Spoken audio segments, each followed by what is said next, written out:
శ్రీమాత్రే నమః అండి. అందరికీ welcome to my channel my little universe విశ్వం. ఈరోజు మే 5th ట్యూస్డే, సంకటహర చతుర్థి అండి. ప్రతి పౌర్ణమి తర్వాత వచ్చే 4వ రోజు సంకటహర చతుర్థిగా మనం జరుపుకుంటాం. ఆ రోజు వినాయక స్వామిని పూజించుకుంటూ ఉపవాసం ఉండే శక్తి ఉంటే ఉపవాసం ఉంటూ వినాయక స్వామిని మనం పూజించుకుంటాం. చాలా మహిమగల రోజండి. మనకందరికీ ప్రాబ్లమ్స్ ఉంటాయి.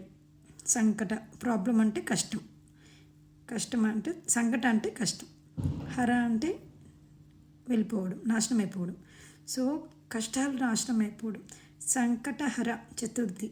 సో ఈరోజు మనం బాగా మంచిగా ఉపవాసం ఉండి దేవుడికి దగ్గరగా ఉండి, ఉపవాసం అంటే దేవుడికి దగ్గరగా ఉండడం అండి. ఒకవేళ మనకు శక్తి లేకపోతే మనం తినచ్చు, కానీ సాత్వికమైన ఆహారం తింటూ స్వామివారికి, వినాయక స్వామికి దగ్గరగా ఉంటూ ఆయన అష్టోత్తరం చదువుకుంటూ, సంకటహర గణేష స్తోత్రం చదువుకుంటూ మనం స్వామివారిని పూజించుకోవచ్చు. ఆయనకి గరిక అన్న మోదకాలన్నా చాలా ఇష్టం. ఇప్పుడు కూడా చూడండి మనకు చూపిస్తున్నారు మోదకం అన్నా గరికన్నా చాలా ఇష్టం. గరికతో స్వామివారిని 108 సార్లు 108 అష్టోత్తరం చదువుకుంటూ ఒక్కొక్క నామానికి ఒక్కొక్క గరిక పెడుతూ మనం అష్టోత్తరం తర్వాత సంకటహర గణేష స్తోత్రం చాలా చాలా పవర్ఫుల్ అండి. నేను అన్నీ చేశాను, చదివాను కాబట్టి మీతో షేర్ చేసుకోవాలని అనుకుంటున్నానండి. మనం అనుకోవచ్చు, మనం ఈ కోరిక చదివాం కదా, ఈ కోరిక తీరలేదు అని. కానీ ఖచ్చితంగా మనకు చాలా బెనిఫిట్స్ మనకు తెలియకుండా వస్తాయండి. మనం అప్పుడు ఒక్కసారిగా షాక్ అవుతాం. అలా నేను చాలా ఎక్స్పీరియన్సెస్ చేశానండి.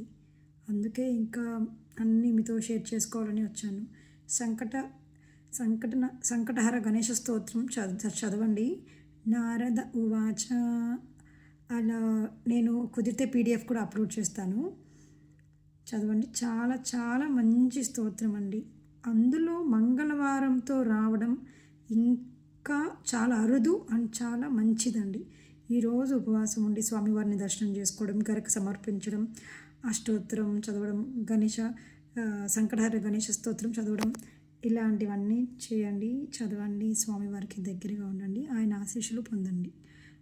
అందరికీ మంచి జరగాలని కోరుకుంటూ మీ విశ్వం ఛానల్. Thank you. శ్రీమాత్రే నమః.